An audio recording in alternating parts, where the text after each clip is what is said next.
Okay, I found a little spot here. They're working, we got water, but to show you the setup real quick. I've got this tub again, so it's turned to be very useful. I can take buckets of water and fill this up, and I'm digging the gravel out of a hole here, and I'm going ahead and classifying it with the bucket classifiers, 1/2 inch, 1/4 inch, and then the 20 screen, and then I'm washing it.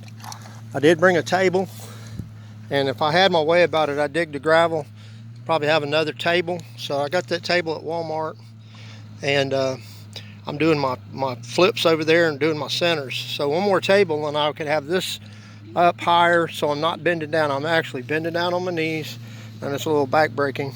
But I'm just digging it out, classifying it, do my centers, and then when I haul out of here, I'm just hauling centers. I'm not hauling 20 buckets.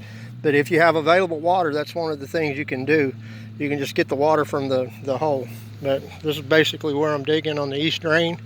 My favorite little families here, right north of me, we're showing them a little hole, so they're digging, and everybody's having a good time out here. It's I guess it's Tuesday, and they're over there plowing. You can hear them plowing, and that's the snake pit back over there. That's where the African tool, whatever it was, and so anyway, having a great time. I'm about done. Got to get washed down and get out of here by 4 o'clock. It's a lot of work, but it's a lot of fun.